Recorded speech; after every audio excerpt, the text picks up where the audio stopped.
Orang ini berani-beraninya memberi arak kepada Nabi Muhammad. Padahal, arak adalah minuman keras yang jelas diharamkan oleh Allah Subhanahu wa Ta'ala. Orang-orang Arab di zaman jahiliyah memang sungguh barbar sekali. Zaman jahiliyah memang disebut sebagai zaman kebodohan atau zaman kegelapan. Mereka dalam kegelapan karena tidak mau mengikuti petunjuk agama yang benar yang dibawa oleh para Rasul Allah Subhanahu wa Ta'ala. Sebelum kedatangan Islam, penduduk yang mendiami wilayah Arab dikenal sebagai masyarakat Arab jahiliyah atau bangsa jahiliyah. Kondisi masyarakat Arab sebelum Islam sangat buruk dan belum memiliki tatanan kehidupan sosial yang teratur. Terdapat kesenjangan antara kaum bangsawan dan masyarakat biasa, di mana kaum bangsawan menjadi terpandang dan memiliki otoritas yang lebih. Selain itu, pada zaman jahiliyah, sering terjadi peperangan antar suku di tanah Arab dan masyarakatnya banyak yang memiliki kebiasaan buruk serta perbuatan tidak baik. Kehidupan sosial era Arab jahiliyah sangatlah buruk, di mana perbudakan menjadi hal biasa. Perbudakan dan pelacuran adalah hal yang normal. Bahkan, seorang anak bisa menikahi ibu tirinya.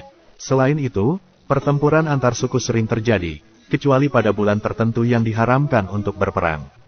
Dalam pertempuran, pihak yang kalah akan terhina selama hidupnya dan keterhinaan paling parah menyasar perempuan. Perempuan pada saat Arab jahiliyah diperlakukan seperti benda mati. Pelacuran juga membuat perempuan seperti tidak ada harganya. Selain itu, orang Arab jahiliyah dikenal memiliki banyak istri atau suka berpoligami. Seorang laki-laki bisa mengawini dua bersaudara, bahkan mengawini istri bapaknya apabila ditalak atau ditinggal mati. Adapun kebiasaan buruk masyarakat Arab jahiliyah lainnya adalah membunuh bayi perempuan, berjudi, menyembah berhala, dan memperjualbelikan perempuan. Namun, ada beberapa kelompok yang terbebas dari kehidupan sosial Arab jahiliyah yang buruk tersebut. Mereka adalah orang yang memiliki jiwa besar dan menolak masuk ke dalam kehidupan sosial Arab jahiliyah.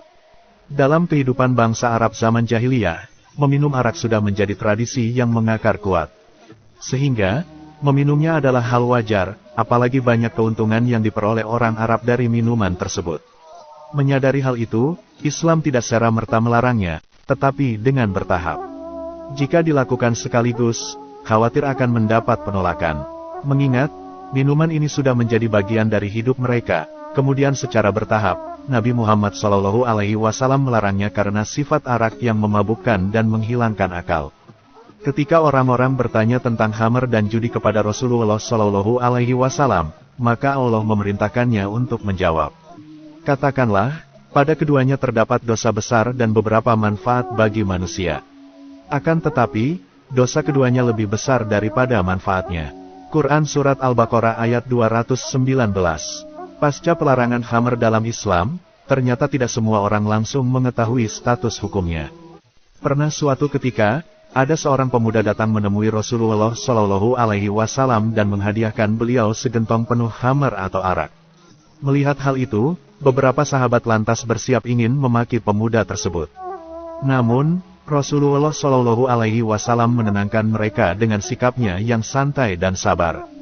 Apakah kamu tahu bahwa Allah telah mengharamkannya? Tanya Rasulullah kepada si pemberi hadiah. Aku tidak tahu, wahai Rasulullah. Jawab si pemberi hadiah kaget dan segera menyadari kesalahannya. Ia lalu berbisik ke lelaki lain di sampingnya. Apa yang kamu bisikkan? Tanya Rasulullah lagi.